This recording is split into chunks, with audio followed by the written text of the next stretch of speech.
ಎಲ್ರಿಗೂ ನಮಸ್ಕಾರ. ಪ್ರಿಯ ವಿದ್ಯಾರ್ಥಿಗಳೇ, ನಾನು ನಿಮ್ಮ ಡಾಕ್ಟರ್ ರಾಜೀವ್ ನಾಯ್ಕ್ ಸರ್, ಕನ್ನಡ ಭಾರತಿ ವಿಭಾಗ, ಸಹ್ಯಾದ್ರಿ ವಿಜ್ಞಾನ ಕಾಲೇಜು. ನಾವು ಕಳೆದ ತರಗತಿಯಲ್ಲಿ ಅಂಬೇಡ್ಕರ್ ಕವಿತೆ ಕುರಿತು ಚರ್ಚೆ ಮಾಡಿದ್ವಿ. ಈ ದಿನ ನಾವು ಬಹಳ ಮುಖ್ಯವಾಗಿ ಕುಂ ವೀರಭದ್ರಪ್ಪ ಅವರು ಬರೆದಿರ್ತಕ್ಕಂಥ ಕತೆ ದೇವರ ಹೆಣ ಕಥೆಯ ಕುರಿತು ನಾವು ಇವತ್ತು ಚರ್ಚೆ ಮಾಡಬೇಕಾಗಿದೆ. ನುಡಿ ಸಂಭ್ರಮ ಭಾಗ 2ರಲ್ಲಿ ಬರ್ತಕ್ಕಂಥ ಬಹಳ ಪ್ರಮುಖವಾಗಿರ್ತಕ್ಕಂಥ ಪಠ್ಯ ವಿಷಯಗಳಲ್ಲಿ ಪರಿವಿಡಿಯಲ್ಲಿ ಚಿರಂತನ ಭಾಗದಲ್ಲಿ 7ನೇ ಒಂದು ಅಧ್ಯಾಯ, ಅದು ದೇವರ ಹೆಣ. ಕುಮ್ಮಿ ವೀರಭದ್ರಪ್ಪನವರು ಬರೆದಿರ್ತಕ್ಕಂಥ ಕತೆ, ಪುಟ ಸಂಖ್ಯೆ 33. ಹಾಗಾಗಿ ಆ ಕಥೆಯ ಆಶಯವೇನು, ಯಾವುದ್ರ ಕುರಿತು, ಅದು ಯಾವುದನ್ನು ದೇವರ ಹೆಣ ಅಂತ ಕರೀತಿದ್ದಾರೆ ಕುಮ್ಮಿ ವೀರಭದ್ರಪ್ಪ ಅವರು ಅಂತ ಹೇಳಿಬಿಟ್ಟು ಆ ಕಥೆಯ ಕುರಿತು ಇವತ್ತಿನ ತರಗತಿಯಲ್ಲಿ ತಿಳಿದುಕೊಳ್ಳುವಂಥ ಕೆಲಸವನ್ನು ಮಾಡೋಣ. ಹಾಗಾಗಿ ತಮ್ಮೆಲ್ಲರಿಗೂ ಕೂಡ ಪ್ರೀತಿಪೂರ್ವಕವಾಗಿ ತರಗತಿಗೆ ಸ್ವಾಗತವನ್ನು ಬಯಸ್ತಾ, ಇವತ್ತಿನ ತರಗತಿಯ ವಿಷಯ ಕುಮ್ಮಿ ವೀರಭದ್ರಪ್ಪ ಅವರ ದೇವರ ಹೆಣ ಕತೆ. ಆ ಕತೆಗೆ ನಾವು ವಾಚನ ಮಾಡುವ ಮೊದಲು ಕುಮ್ಮಿ ವೀರಭದ್ರಪ್ಪ ಅವರ ಕುರಿತು ಒಂದು ಪುಟ್ಟ ಪರಿಚಯವನ್ನು ಮಾಡಿಕೊಂಡು ಆನಂತರ ಕಥೆಯನ್ನು ವಾಚನ ಮಾಡುವಂಥ ಒಂದು ಕೆಲಸವನ್ನು ಮಾಡೋಣ. ಸಾಮಾನ್ಯವಾಗಿ ಕನ್ನಡ ಸಾಹಿತ್ಯ ಲೋಕದಲ್ಲಿ ಸಾಕಷ್ಟು ಜನಮಹನೀಯರು ಸಾಧನೆಯನ್ನು ಮಾಡಿರೋದನ್ನು ನಾವು ಗುರುತಿಸ್ತೀವಿ. ಕನ್ನಡ ಸಾಹಿತ್ಯ ಕ್ಷೇತ್ರದಲ್ಲಿ ತಮ್ಮದೇ ಆದಂಥ ಛಾಪನ್ನು ಮೂಡಿಸಿರ್ತಕ್ಕಂಥ ಕುಮ್ಮಿ ವೀರಭದ್ರಪ್ಪನವರು ಬಳ್ಳಾರಿ ಜಿಲ್ಲೆ ಕೂಡ್ಲಿಗಿ ತಾಲೂಕಿನ ಕೊಟ್ಟೂರಿನಲ್ಲಿ ಅಕ್ಟೋಬರ್ 1, 1953ರಲ್ಲಿ ಇವರ ಜನನ ಆಗುತ್ತೆ. ತಂದೆ ಕುಂಬಾರ ಹಾಲಪ್ಪ, ತಾಯಿ ಕೊಟ್ರಮ್ಮ, ಪತ್ನಿ ಅನ್ನಪೂರ್ಣ. ಇವರ ಮಕ್ಕಳು ಪುರರವ, ಶಾಲಿವಾಹನ ಮತ್ತು ಪ್ರವರ. ಇವರ ಮೊಮ್ಮಗ ಅಥರ್ವ. MA ಪದವೀಧರರಾದ ಶ್ರೀಯುತರು ಆಂಧ್ರ ಪ್ರದೇಶದ ಹಳ್ಳಿಗಳಲ್ಲಿ ಸುಮಾರು 35 ವರ್ಷಗಳ ಕಾಲ ಪ್ರಾಥಮಿಕ ಶಾಲಾ ಶಿಕ್ಷಕರಾಗಿ ಸೇವೆಯನ್ನು ಸಲ್ಲಿಸಿರ್ತಕ್ಕಂಥವ್ರು. ಶ್ರೀಯುತರು ನಿವೃತ್ತರಾದ ನಂತರ ಗ್ರಾಮೀಣ ಬದುಕಿನ ಸಂವೇದನೆಗಳನ್ನು ತಮ್ಮ ಕೃತಿಗಳಲ್ಲಿ ಕಟ್ಟಿಕೊಡುವಂಥ ಕೆಲಸವನ್ನು ಬಹಳ ಮುಖ್ಯವಾಗಿ ಮಾಡಿದ್ದಾರೆ. ಇವರು ಬಳಸುವಂಥ ಭಾಷೆ ಕೂಡ ಬಹಳ ವಿಶಿಷ್ಟವಾಗಿರ್ತಕ್ಕಂಥದ್ದು. ಅದು ಬಳ್ಳಾರಿ ಪ್ರಾಂತ್ಯದಲ್ಲಿ ಕಂಡುಬರ್ತಕ್ಕಂಥ ಒಂದು ಗಂಡು ಶೈಲಿಯ ಭಾಷೆಯನ್ನು ಇವರು ಬಳಸಿರೋದನ್ನು ನಾವು ನೋಡ್ತಾ ಹೋಗ್ಬೋದು. ಇವರು ಬರಹಕ್ಕೆ ಬಹಳ ದೊಡ್ಡ ಪ್ರೇರಣೆ, ಹಳ್ಳಿಯ ಜನಜೀವನ ಬಹಳ ಪ್ರಮುಖ ಆಗ್ತಾ ಹೋಗುತ್ತೆ. ಇವರ ಭಾಷೆ ಇವರ ಬರಹಕ್ಕೆ ಮತ್ತಷ್ಟು ಶಕ್ತಿಯನ್ನು ನೀಡಿದೆ ಅಂತ ಹೇಳ್ಬೋದು. ಈಗ ಇವರು ಸ್ವತಃ ತಮ್ಮ ಜನ್ಮಸ್ಥಳವಾದ ಬಳ್ಳಾರಿ ಜಿಲ್ಲೆಯ ಕೊಟ್ಟೂರಿನಲ್ಲಿ ಇವರು ನೆಲೆಸಿರೋದನ್ನು ನಾವು ನೋಡ್ತಾ ಹೋಗ್ತೀವಿ. ಶ್ರೀಯುತರ ಬರವಣಿಗೆ ಮತ್ತಷ್ಟು ಮುಂದುವರಿತಿದೆ ಅನ್ನೋದ್ರ ಬಗ್ಗೆ ನಾವು ನೆನಪನ್ನು ಮಾಡ್ಕೊಳ್ತಾ, ಕನ್ನಡ ಸಾಹಿತ್ಯ ಕ್ಷೇತ್ರಕ್ಕೆ ಇವರು ಕೊಟ್ಟಿರ್ತಕ್ಕಂಥ ಕೊಡುಗೆಗಳು ಏನು, ಕಾವ್ಯ, ಕತೆ, ಕಾದಂಬರಿಯ ಕ್ಷೇತ್ರದಲ್ಲಿ ಇವರು ಮಾಡಿರ್ತಕ್ಕಂಥ ಸಾಧನೆಯ ಮೈಲುಗಳು ಏನು ಅನ್ನೋದನ್ನು ಇವತ್ತು ನಾವು ನೋಡ್ಕೊಳ್ತಾ ಹೋಗೋಣ.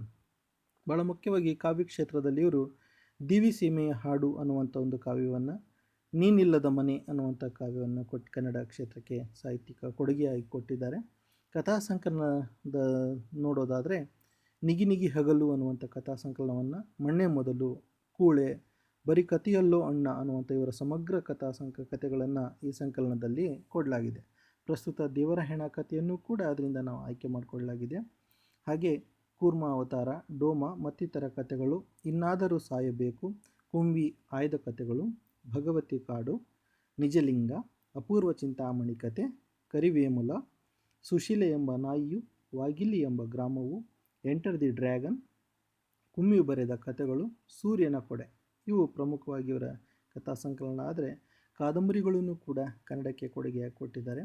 ಕಪ್ಪು, ಪಕ್ಷಿಗಳು, ಹನುಮ, ಆಸ್ತಿ, ಬೇಲಿ ಮತ್ತು ಹೊಲ, ಬೇಲಿಯ ಹೂಗಳು, ಹೇಮರೆಡ್ಡಿ ಮಲ್ಲಮ್ಮನ ಕಥೆಯು, ಕೊಟ್ರ ಹೈಸ್ಕೂಲಿಗೆ ಸೇರಿದ್ದು, ಯಾಪಿಲ್ಲು, ಶಾಮಣ್ಣ, ಕೆಂಡದ ಮಳೆ, ಪ್ರೇಮವೆಂಬ ಹೊನ್ನುಡಿ, ಬೇಟೆ, ಪ್ರತಿಧ್ವನಿ, ಏಕಾಂಬರ, ಅರಮನೆ, ಆರೋಹಣ, ನಿಜಲಿಂಗ, ಶ್ವಾನಾವಲಂಬನ ಕರಿ, ಕತ್ತೆಗೊಂದು ಕಾಲ, ಜೈ ಬಜರಂಗಬಲಿ ಇವು ಅವರ ಪ್ರಮುಖ ಕಾದಂಬರಿಗಳಾದರೆ ಜೀವನ ಚರಿತ್ರೆಗಳನ್ನು ಕೂಡ ಕನ್ನಡ ಸಾಹಿತ್ಯಕ್ಕೆ ಕೊಟ್ಟಿರೋದನ್ನು ನೋಡ್ಬೋದು. ಚಾರ್ಲಿ ಚಾಪ್ಲಿನ್ ಅವರು ಕುರಿತಿರ್ತಕ್ಕಂಥ ಕೃತಿ ಚಾಪ್ಲಿನ್, ರಾಹುಲ ಸಾಂಕೃತ್ಯಾಯನ, ನೇತಾಜಿ ಸುಭಾಷ್ ಚಂದ್ರ ಬೋಸ್, ಸುಭದ್ರಮ್ಮ ಮನ್ಸೂರ್, ಶ್ರೀಕೃಷ್ಣ ದೇವರಾಯ, ರಾಯಲಸೀಮ. ಇವರ ಆತ್ಮಚರಿತ್ರೆ ಗಾಂಧಿ ಕ್ಲಾಸು.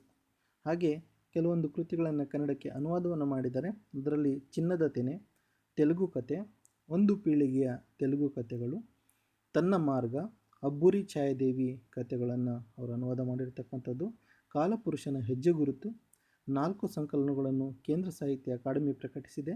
ಇದರೊಂದಿಗೆ ಅಲ್ಲದೆ ಬೇರೆ ಬೇರೆ ಭಾಷೆಗಳ 300ಕ್ಕೂ ಹೆಚ್ಚು ಕಥೆಗಳನ್ನು ಕುಮ್ಮಿ ಅವರು ಕನ್ನಡಕ್ಕೆ ಅನುವಾದವನ್ನು ಮಾಡಿರೋದನ್ನು ನೋಡ್ತಾ ಹೋಗ್ಬೋದು. ವಿಮರ್ಶಾ ಕ್ಷೇತ್ರಕ್ಕೆ ಕೊಡುಗೆಯಾಗಿ ಜಮೀನ್ದಾರಿ ವ್ಯವಸ್ಥೆ ಮತ್ತು ತೆಲುಗು ಸಾಹಿತ್ಯ ಅನ್ನುವಂಥ ಕೃತಿಯನ್ನು ಕೊಟ್ಟಿದ್ದಾರೆ. ಇವರ ಸಂಪಾದಿತ ಕಥೆಗಳು 1989 ಆ ನೆಲೆಯಲ್ಲಿ ಪ್ರಕಟಗೊಂಡಿದ್ದಾವೆ. ಇವರಿಗೆ ಈ ಎಲ್ಲ ಸಾಹಿತ್ಯಿಕ ಸಾಧನೆಯನ್ನು ಗುರುತಿಸಿ ಇವರಿಗೆ ಸಂದಿರ್ತಕ್ಕಂಥ ಪ್ರಶಸ್ತಿಗಳ ಕುರಿತು ನೋಡೋದಾದರೆ, ತುಮಕೂರಿನ ವಿಚಿ ಪ್ರತಿಷ್ಠಾನ ಪ್ರಶಸ್ತಿ, ರಾಣೆಬೆನ್ನೂರಿನ ಲದ್ವಾ ಪ್ರತಿಷ್ಠಾನ ಪ್ರಶಸ್ತಿ, ಕರ್ನಾಟಕ ವಿಶ್ವವಿದ್ಯಾಲಯದಿಂದ ಗೌರವ ಡಾಕ್ಟರೇಟ್, ಸಂದೇಶ ಪ್ರಶಸ್ತಿ, ಗೌರೀಶ್ ಕಾಯ್ಕಿಣಿ ಪ್ರತಿಷ್ಠಾನ ಪ್ರಶಸ್ತಿ, ರಾಜ್ಯ ಸಾಹಿತ್ಯ ಅಕಾಡೆಮಿ ಬಹುಮಾನ 1986 ಮತ್ತು 2000ರಲ್ಲಿ, ರಾಜ್ಯ ಸಾಹಿತ್ಯ ಅಕಾಡೆಮಿಯಿಂದ ಗೌರವ ಪ್ರಶಸ್ತಿ, ವರ್ಧಮಾನ ಪ್ರಶಸ್ತಿ 1988ರಲ್ಲಿ ಇವರಿಗೆ ಶ್ರೀಯುತರಿಗೆ ಲಭಿಸಿದವೆ. ಲಂಕೇಶ್ ಪ್ರತಿಷ್ಠಾನ ಪ್ರಶಸ್ತಿ, ಇವರ ಅರಮನೆ ಕಾದಂಬರಿಗೆ ಕೇಂದ್ರ ಸಾಹಿತ್ಯ ಅಕಾಡೆಮಿ ಪ್ರಶಸ್ತಿ 2007ರಲ್ಲಿ ನೀಡಲಾಗಿದೆ. ಪ್ರೊಫೆಸರ್ KG ಕುಂದಣಗರ ಗಡಿನಾಡ ಸಾಹಿತ್ಯ ಪ್ರಶಸ್ತಿ, ಕರ್ನಾಟಕ ರಾಜ್ಯೋತ್ಸವ ಪ್ರಶಸ್ತಿಗಳ ಜೊತೆಗೆ ನೃಪತುಂಗ ಪ್ರಶಸ್ತಿಯು ಕೂಡ ಇವರಿಗೆ ಒಲಿದು ಬಂದಿದೆ. ಶ್ರೀಯುತರ ಸಾಹಿತ್ಯ ಕ್ಷೇತ್ರದಲ್ಲಿ ಆಯ್ಕೆ ಮಾಡ್ಕೊಂಡಿರ್ತಕ್ಕಂಥ ವಿಷಯಗಳು ಕೆಲವು ಚಲನಚಿತ್ರಗಳಾಗಿರೋದನ್ನು ನಾವು ನೋಡ್ಬೋದು. ಮನಮೆಚ್ಚಿದ ಹುಡುಗಿ ಬೇಟೆ ಕಿರು ಕಾದಂಬರಿ ಆಧಾರಿತ ಒಂದು ಚಲನಚಿತ್ರವಾಗಿ ಒಂದು ಉತ್ತಮ ಪ್ರದರ್ಶನವನ್ನು ಕಂಡಿರ್ತಕ್ಕಂಥದ್ದು. ಬೇಲಿಯ ಹೂಗಳು ಕಾದಂಬರಿ ಆಧಾರಿತ ದೊರೆ ಸಿನಿಮಾವನ್ನು ಕೂಡ ನೀವು ನೋಡಿರ್ತೀರ. ಕೊಟ್ರೇಶಿಯ ಕನಸು ಇದಕ್ಕೆ ರಾಷ್ಟ್ರೀಯ ಪ್ರಶಸ್ತಿ ಲಭಿಸಿದೆ. ಕೆಂಡದ ಮಳೆಯು ಕೂಡ ಬಹಳಷ್ಟು ಹೆಸರನ್ನು ಮಾಡಿರ್ತಕ್ಕಂಥ ಕಥೆ ಅದು. ಕೂರ್ಮ ಅವತಾರ ಇದಕ್ಕೆ ರಾಷ್ಟ್ರೀಯ ಪ್ರಶಸ್ತಿ ಹಾಗೂ ವೈಯಕ್ತಿಕ ಕಥಾ ಪ್ರಶಸ್ತಿ ಲಭಿಸಿದೆ. ಭಗವತಿ ಕಾಡು, ಬೇಲಿ ಮತ್ತು ಹೊಲ ಇವು ಪ್ರಮುಖವಾಗಿರ್ತಕ್ಕಂಥವು. ಹಾಗಾಗಿ ಹೀಗೆ ಕನ್ನಡ ಸಾಹಿತ್ಯ ಕ್ಷೇತ್ರಕ್ಕೆ ತಮ್ಮದೇ ಆದಂಥ ಅಪಾರ ಕೊಡುಗೆಯನ್ನು ಕೊಡೋದ್ರ ಮುಖೇನವಾಗಿ ಶ್ರೀಯುತರು ಪ್ರಸ್ತುತ ನಮಗೆ ಪಠ್ಯಕ್ಕೆ ಇಟ್ಟಿರ್ತಕ್ಕಂಥ ವಿಷಯ ದೇವರ ಹೆಣ ಕತೆ ಅದು ಏನನ್ನು ಹೇಳ್ತಿದ್ರೆ, ಅದರ ಆಶಯಗಳೇನು ಅಂತೇಳಿ ನೋಡೋದಾದರೆ, ಅದನ್ನು ಒಮ್ಮೆ ವಾಚನ ಮಾಡೋದ್ರ ಮುಖೇನವಾಗಿ ಆ ಕಥೆಯ ಸಾರ ಏನು, ಅದರ ವಸ್ತು ವೈಶಿಷ್ಟ್ಯತೆ, ಅದು ಪ್ರಸ್ತುತಕ್ಕೆ ನಮಗೆ ಯಾವ ರೀತಿ ನಾವು ಅದನ್ನು ಅವಲಂಬಿತರಾಗ್ಬೋದು ಅಥವಾ ಅರ್ಥ ಮಾಡ್ಕೋಬೋದು ಅಥವಾ ಪ್ರಸ್ತುತಕ್ಕೆ ಅನ್ವಯ ಮಾಡ್ಕೋಬೋದು ಅನ್ನೋದನ್ನು ಕಥೆಯನ್ನು ಒಮ್ಮೆ ವಾಚನ ಮಾಡಿ ಆ ನಂತರದಲ್ಲಿ ನಾವು ಅದರ ಆಶಯಗಳ ಬಗ್ಗೆ ಚರ್ಚೆಯನ್ನು ಮಾಡೋಣ. ಹಾಗಾಗಿ ನೇರವಾಗಿ ಕಥೆಯ ಆಶಯಗಳನ್ನೇ ಚರ್ಚೆ ಮಾಡ್ಬೋದು. ಹಾಗಾಗಿ ಇದು ನಮ್ಮ ಆನ್ಲೈನ್ ತರಗತಿಯಾಗಿರೋದ್ರಿಂದ ಒಮ್ಮೆ ಕಥೆಯನ್ನು ವಾಚನ ಮಾಡಿ ಆನಂತರದಲ್ಲಿ ಆ ಕಥೆಯ ವಸ್ತು ಮತ್ತು ಅದರ ಆಶಯಗಳ ಕುರಿತು ಚರ್ಚೆ ಮಾಡೋದು ಉತ್ತಮ ಅಂತೇಳಿ ನನಗೆ ಅನಿಸ್ತಾ ಇದೆ. ಹಾಗಾಗಿ ಆ ಕಥೆಯನ್ನು ಒಮ್ಮೆ ವಾಚನ ಮಾಡುವಂಥ ಕೆಲಸವನ್ನು ಮಾಡ್ತಾಯಿದ್ದೀನಿ.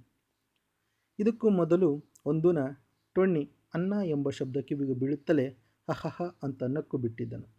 ಒಂದು ಹನಿ ಮಳೆ ಕಾಣದೆ ಇಡೀ ನೆಲ ಎಂಬುವ ನೆಲ ಕೆಟ್ಟದಾಗಿ ಹಸಿದ ಹೊಟ್ಟೆಯಂತಾಗಿ ಉರಿ ಉರಿ ಹಾಯತೊಡಗಿತ್ತು. ಮುಳ್ಳಿನ ಗಿಡಗಳಲ್ಲಿ ಕೇವಲ ಮುಳ್ಳುಗಳಷ್ಟೇ ಹಚ್ಚಗಿದ್ದವು. ಅವನ ಜೇಬಿನಲ್ಲಿ ಒಂದು ಹಿಡಿ ಹೊಗೆ ಸೊಪ್ಪು ಇತ್ತು.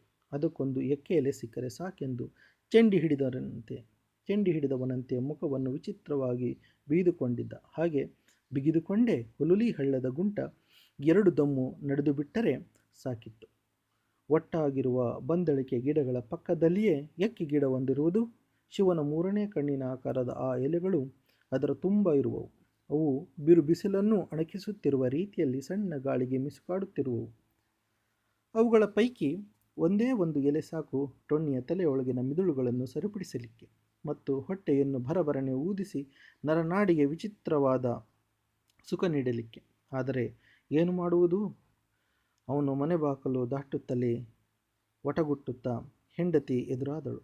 ಇಲಿಯೊಂದನ್ನು ಸುಟ್ಟು ತಿಂದು ಮುಖದ ತುಂಬ ನಳಿಸುವ ಕಳೆ ತುಂಬಿಕೊಂಡಿದ್ದ ಹಿರೇಮಗ ಕೊಕ್ಕ ತನ್ನ ಟೆರಿಕಾಟು ಅಂಗಿಯ 10 ಸಂದಿಗಳಲ್ಲಿ ನಿಗೂಢವಾಗಿ ಅಡಗಿರಬಹುದಾದ ನುಸಿಕ್ರಿಮಿಗಳನ್ನು ಆಯುವುದರಲ್ಲಿ ಮಗ್ನನಾಗಿರುವುದು ಕಂಡಿತು. ತಿಂದ ಕೂಳು ಮೈಗೆ ಹತ್ತದಂತೆ ಒಂದೇ ಸಮನೆ ಕಡಿತವೆ ಆಳದವು ಎಂದು ಅವನು ಪಂಚಮವೇದ ನುಡಿಯುತ್ತಿರುವುದು ಬೇರೆ ಕೇಳಿಸಿತು. ಮತ್ತಲ್ಲಿಯೇ ಆ ಪಾರಿ, ತಿಮ್ಮಿ, ಕುಳ್ಳಿ ಊಟ ಮಾಡುವ ಆಟ ಆಡುತ್ತಿದ್ದುದು ಕಣ್ಣಿಗೆ. ಆ ಆಟದಲ್ಲಿ ತಮ್ಮ ನವಣಕ್ಕಿ ಬಾನದ ಪಾಲ್ಟು ಮಾಡಿದ್ದನು. ಕುಳ್ಳಿ ಘಮಾಡಿಸುವ ಸಾರಿನ ಪಾಲ್ಟು ಮಾಡಿದ್ದಳು. ಅವೆರಡನ್ನೂ ಹಿತವಾಗಿ ಕಲಿಸಿ ಉಂಡಂತೆ ಡೇಗಿದಂತೆ ಮತ್ತೆ ಮತ್ತೆ ನಟಿಸಿದ ಅಪಾರಿಯ ತಲೆ ಸವರಿ ಅಡಿಗೆ ಮನೆ ಪ್ರವೇಶಿಸಿದ. ಅಲ್ಲಿ ಒಲೆಯೇ ತನ್ನ ಪರಮೆಂಟು ಗೂಡೆಂಬ ರೀತಿಯಲ್ಲಿ ಪವಡಿಸಿದ್ದ ಕೋಶಿ ಅಂದರೆ ಬೆಕ್ಕು ಮೂಲೆಯಲ್ಲಿ ಮಲಗಿ ಬೇಟೆಯ ಕನಸು ಕಾಣುತ್ತಿದ್ದ ಹುಲಿಯನ್ನು ತದೇಕ ಚಿತ್ತದಿಂದ ನೋಡತೊಡಗಿತ್ತು. ಮತ್ತದರ ಹೊಟ್ಟೆಯಲ್ಲಿ ದೂರದಲ್ಲಿ ವಿಮಾನ ಹೋಗುವಾಗ ಬರುತ್ತದಲ್ಲ ಅಂಥದ್ದೊಂದು ಸವಂಡು ಬರುತ್ತಿತ್ತು.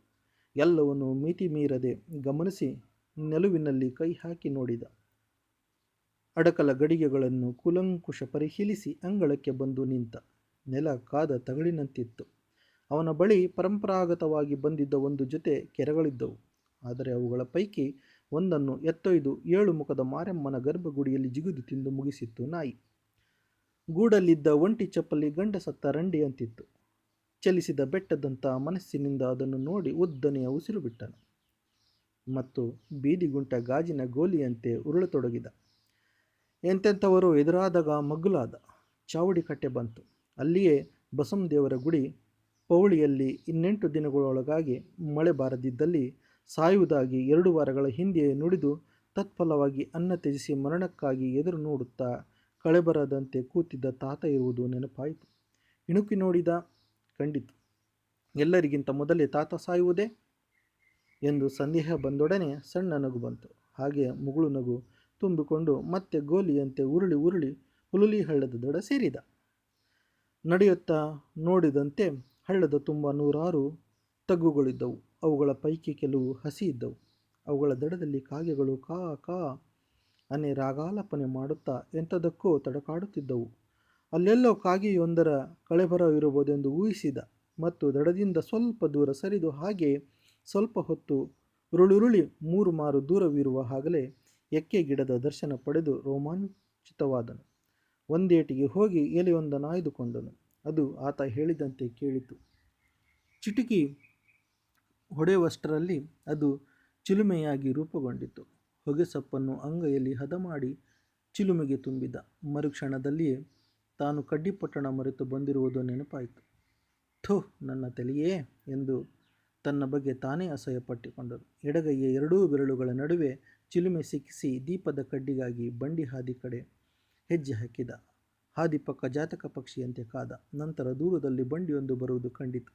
ಸ್ವಾಗತ ಬಯಸುವವನಂತೆ ಎದುರಾಯ್ದು ಆ ಬಂಡಿಗೆ ಕಡೆಗೇಲಿಲ್ಲದಿರುವುದನ್ನು ಅದರ ಯಜಮಾನನಿಗೆ ನೆನಪು ಮಾಡಿಕೊಟ್ಟನು. ಆತ ಗಲಿ ಸರಿಪಡಿಸಿದ. ನಂತರ ಕಡ್ಡಿ ಕೇಳಿದನು. ಬಂಡಿಯಾತ ಕಡ್ಡಿ ಪೊಟ್ಟಣವನ್ನೇ ಬೊಗಸೆಗೆ ಹಾಕಿದನು. ಟೊಣ್ಣಿಯ ಪುಣ್ಯಕ್ಕೆ ಆ ಪೊಟ್ಟಣದಲ್ಲಿ 2 ದೀಪದ ಕಡ್ಡಿಗಳಿದ್ದವು. ಆದರೆ ಅವುಗಳ ಪೈಕಿ ಒಂದಕ್ಕೆ ಮಾತ್ರ ಮದ್ದಿತ್ತು. ಅಲ್ಲೇ ಮರೆಯಲ್ಲಿ ಕೂತು ಜಾಣ ಟೊಣ್ಣಿ ತನ್ನ ಮನೆ ದೇವರನ್ನು ನೆನೆಯುತ್ತಾ ಚಿಲುಮೆಗೆ ಬೆಂಕಿ ಹಚ್ಚಿಕೊಂಡನು. ಒಂದು ಸುರಿಗೆ ಅವನು ಎಳೆದುಕೊಂಡ ಘಾಟು ಹೊಗೆ ಅವನ ದೇಹದ 1000 ಕೋಣೆಗಳ ಬಾಗಿಲು ತಟ್ಟಿತು.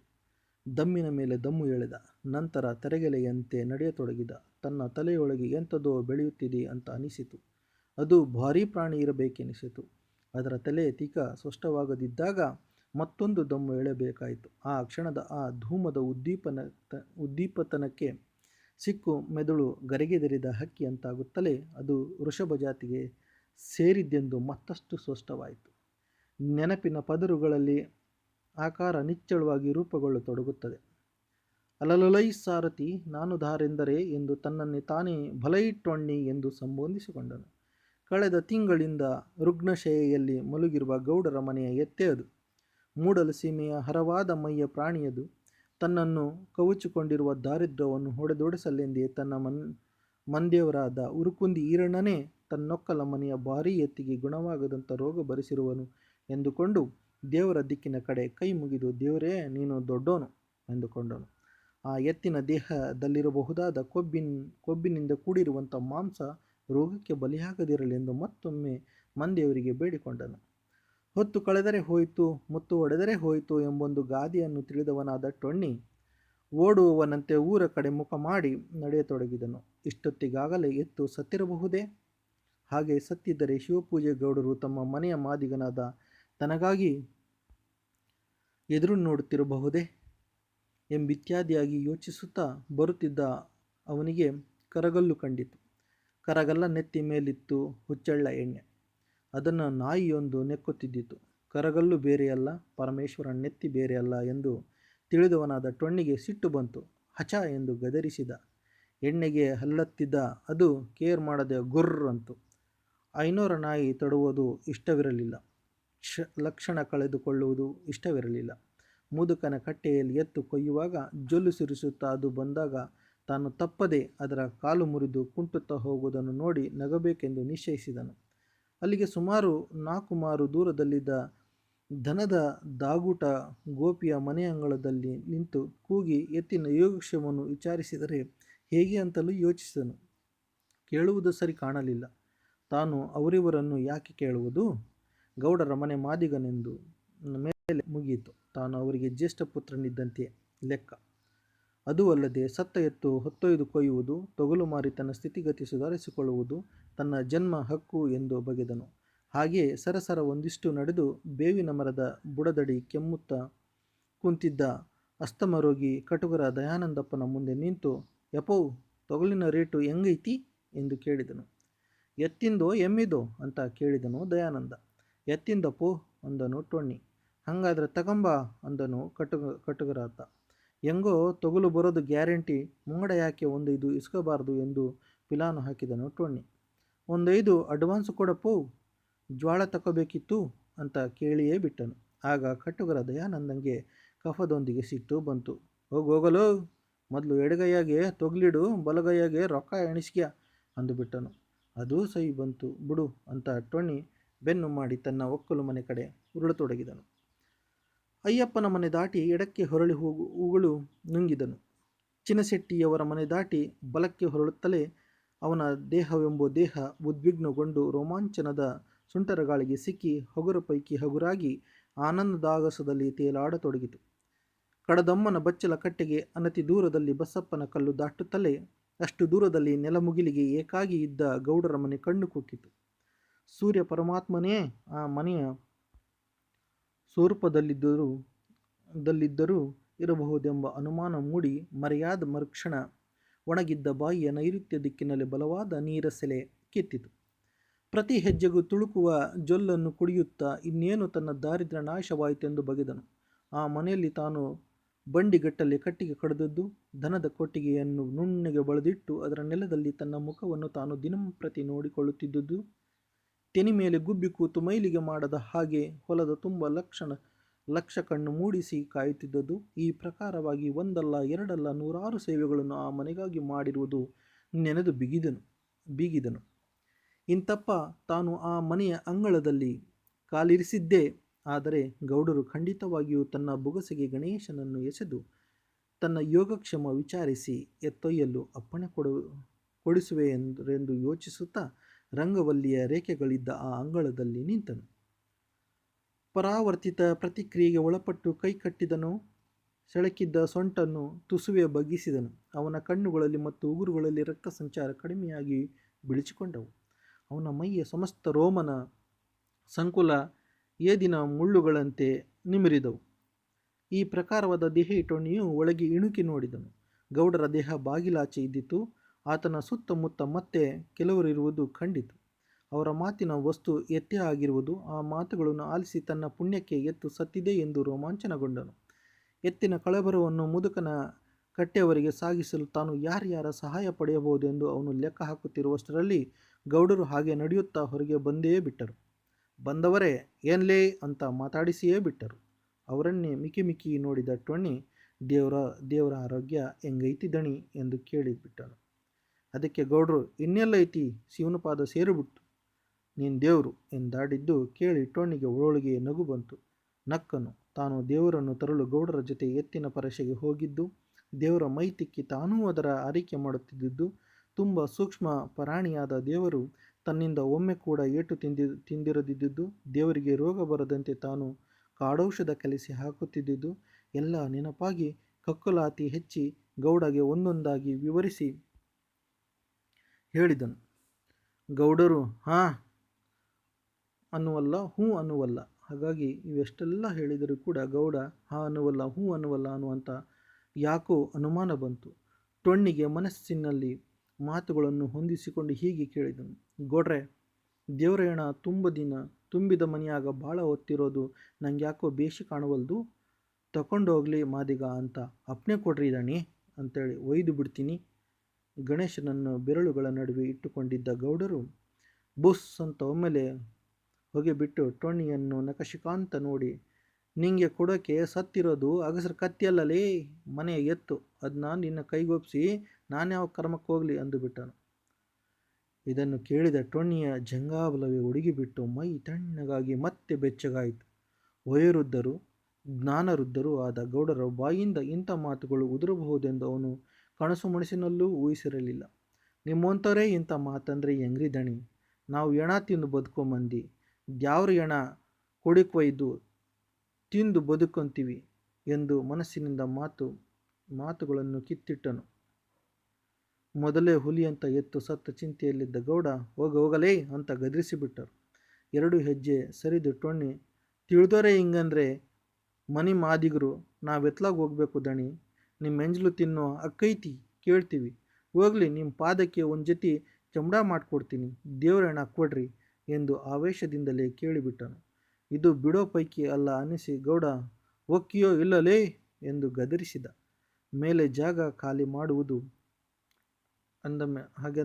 ಗದರಿಸಿದ ಮೇಲೆ ಜಾಗ ಖಾಲಿ ಮಾಡುವುದು ಟೊಣ್ಣಿಗೆ ಅನಿವಾರ್ಯವಾಯಿತು. ಕಣ್ತುಂಬ ಉಕ್ಕಿ ಬಂದ ನೀರನ್ನು ತಡೆ ಹಿಡಿದು ಹಾಯ್ ಶಿವನೇ ಎಂದು ಅನಕಂತ ನಡೆದನು.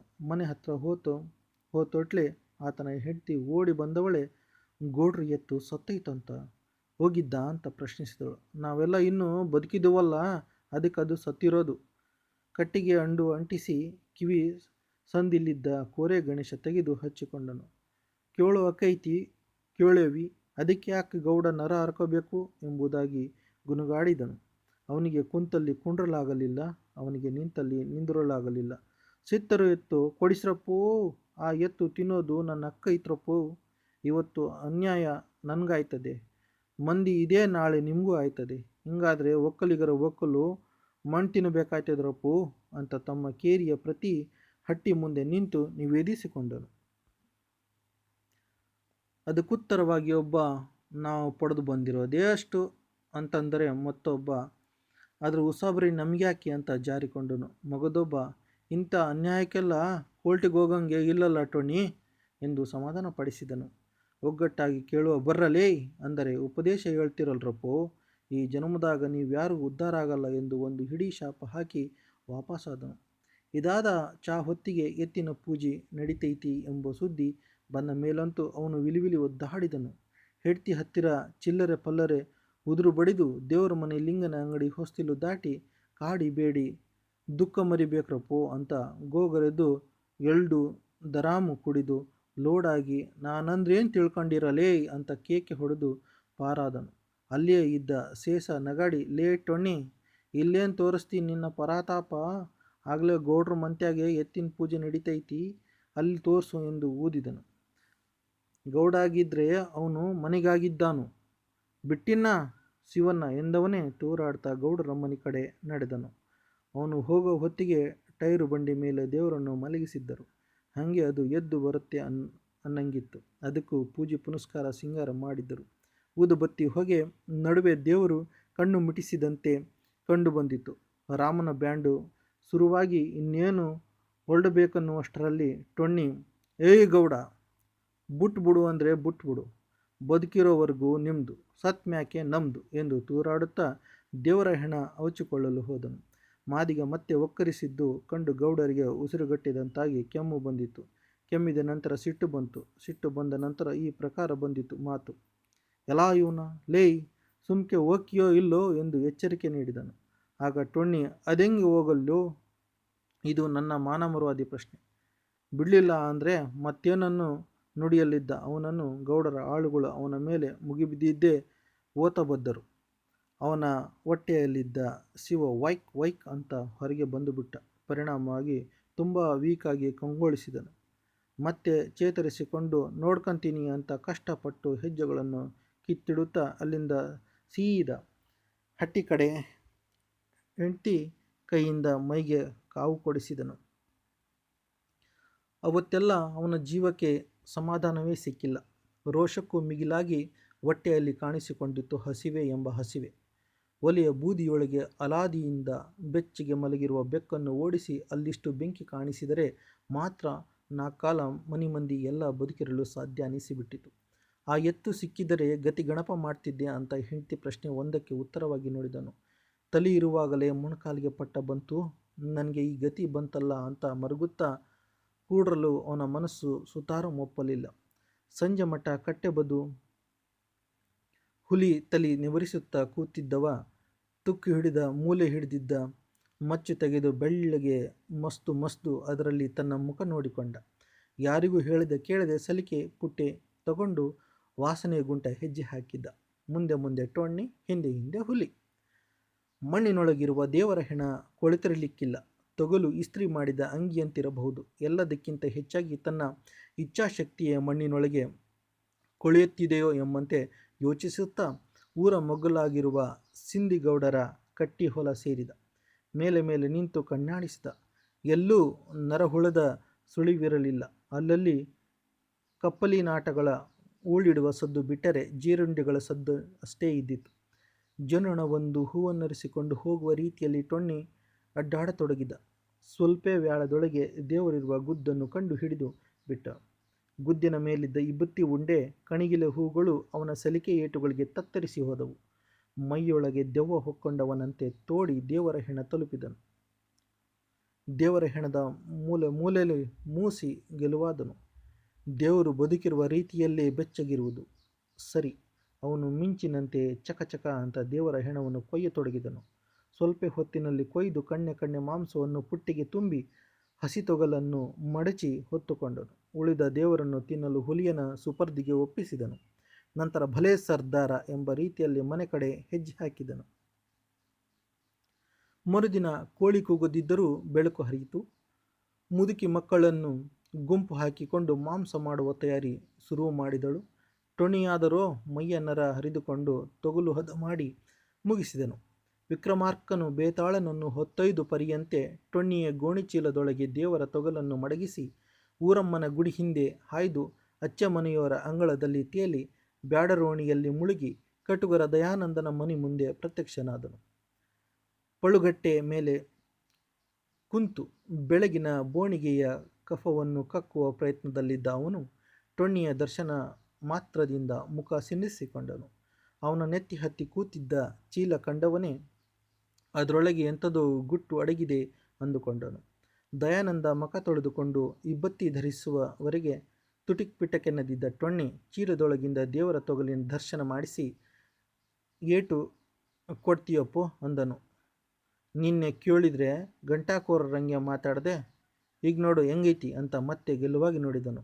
ಟೊಣ್ಣಿಯ ಮಾತುಗಳನ್ನು ಅರಗಿಸಿಕೊಂಡ ಕಟುಗರನಿಗೆ ಮುರಿಬೇಕಲೇ ಇವನ ಮಗ್ಗಲ್ಲು ಅಂತನಿಸಿತು. ರೊಕ್ಕ ಇಸ್ಕೊಂಬತ್ತೀನಿ ರವಷ್ಟು ಇರು ಅಂತ ಹೇಳಿದವನೇ ರುದ್ರಜನ ಅಂಗಡಿ ಕಡೆ ಹೋದಂತೆ ಮಾಡಿ ಅಲ್ಲಿಂದ ಸರಕ್ಕನೆ ಗೌಡರ ಮನೆ ಕಡೆ ತಿರುಗಿದನು. ಈ ಸುದ್ದಿಯನ್ನು ಗೌಡರ ಕಿವಿಗೆ ಹಾಕಿದರೆ ಅವರ ಮುಕುಳಿ ಹಿಗ್ಗಿ ಹಿರೇಕಾಯಾಗುತ್ತದೆ ಮತ್ತು 500 ಸಾಲ ಕೇಳುವುದು ಎಂದು ಲೆಕ್ಕ ಹಾಕಿ ಬೆಳ್ಳಿ ರೂಪಾಯಿ ಜಡಿದಿದ್ದ ಭಾರೀ ಹೊಸ್ತಿಲು ದಾಟಿ ಗಂಟಲಲ್ಲಿ ಅಸ್ತಮ ಕೇಳಲಿದ್ದ ಗೌಡರ ಎದುರು ನಿಂತನು. ಅವರ ದೃಷ್ಟಿ ಇತ್ತ ತಿರುಗುತ್ತಲೇ ಹಿಂಗಿಂಗೆ ಗೌಡ್ರೆ ಹಿಂಗಿಂಗೆ ಅಂತ ತಡವರಿಸದೆ ಹೇಳಿದನು. ಮಾಲು ಸಮೇತ ಮನೆ ತವ ಹಿಡಿದಿಟ್ಟಿವ್ನಿ ಅಂತಲೂ ಹೇಳಿ ಗೌಡರ ಲತೆಗೆ ತಿದಿಯೊತ್ತಿದ. ಆ ಕ್ಷಣ ಗೌಡರ ತಲೆ ಎಂಬ ತಲೆ ಕುಲುಮೆಯಾಯಿತು. ಈ ನನ್ನ ಮಕ್ಕಳು ಇಲ್ಲಿವರೆಗೂ ಬಂದ್ರ ಶಿವನ ಶಿವ ಇವತ್ತು ಎತ್ತಿನ ಎಣ ಕಿತ್ಕೊಂಡು ತಿಂದರು, ನಾಳೆ ನಮ್ಮ ಹೆಣನೂ ಅದಂಗೆ ಬಿಟ್ಟಾರು. ಸಣ್ಣಾಗಿ ಬುದ್ಧಿ ಕಲಿಸದೆ ಬಿಡಬಾರ್ದೆಂದು ನಿರ್ಧರಿಸಿದ ಗೌಡರು ಟೊಣ್ಣೆಯನ್ನು ಹಿಡ್ಕೊಂಡು ಬರಲು ಮಗ ವಕೀಲ ಕೊಟ್ರೇಗೌಡ ಅಂದರೆ LLB ಫೇಲ್ ಆದನು ನೇತೃತ್ವದಲ್ಲಿ ಒಬ್ಬ ಆಳನ್ನು ಕಳಿಸಿದರು. ಇಂಥ ಕಟ್ಲೆ ವಿಚಾರಿಸುವ ಚಾನ್ಸು ವಕೀಲ ಗೌಡಗೆ ಸಿಕ್ಕುವುದೇ ಅಪರೂಪ. ಸಿಕ್ಕಿತೆಂದರೆ ಬಿಡುವ ಪೈಕಿ ಅಲ್ಲವಾ. ತಲೆ ತುಂಬ ಒಂದೇ ಸಮನೆ ಕಲಿತ ಇಂಡಿಯನ್ ಪೀನಲ್ ಕೋಡಿನ ಕಲಮುಗಳು ವಿಧಿನಿಯಮಗಳು ಮೂಡಿ ಆ ಕ್ಷಣ ಕೋರ್ಟಿನಂತಾಗಿಬಿಟ್ಟು ಏನ್ಲಿ ಅಂತ ಕಟುಗರ ಮನೆಯಿಂದ ನಿಂತು ಟೊಣ್ಣಿಯನ್ನು ದಿಟ್ಟಿಸಿದನು. ಆಗ ಟೊಣ್ಣಿಗೂ ಹಾಳುಗುಂಡಿಗೆ ಬಿದ್ದೆನಲ್ಲ ಅಂತ ಅನಿಸಿತು. ಆದರೆ ತಾನು ಇಸಿ ಬಳಿದ ಹುಡುಗ ನನ್ನನ್ನೇನು ಮಾಡಿಯಾನು ಅಂತ ಅವನು ಕೇರೆ ಮಾಡದೆ ವಕೀಲಗೌಡನ ಅಲೆಚಪ್ಪಾಕೃತಿ ಮುಖ ನೋಡುತ್ತಾ ಹಿಂದೆಲೆ ತೂರಿಸಿಕೊಂಡನು. ಹೃದಯದೊಳಗೆ ಚೂರಿಗಳನ್ನಿಟ್ಟುಕೊಂಡಂಥ ದಯಾನಂದನ ಮುಖ ನೋಡಲು ಶುರು ಮಾಡಿದಾಗಲೇ ಆಳು ವೆಂಕಟೇಶ ಟೊಣ್ಣಿಯನ್ನು ಬಲವಾಗಿ ಹಿಡಿದು ಕೊಂಡ. ಒಂದೇ ಸಮನೆ ಬೈಯುತ್ತಾ ನಡೆದಿದ್ದ ವಕೀಲಗೌಡನ ಹಿಂದೆ ಗಲ್ಲುಗಂಬ ಏರಲು ಹೊರಟಿರುವ ಹುತಾತ್ಮನಂತೆ ಗಂಭೀರವಾದ ಹೆಜ್ಜೆ ಹಾಕತೊಡಗಿದನು.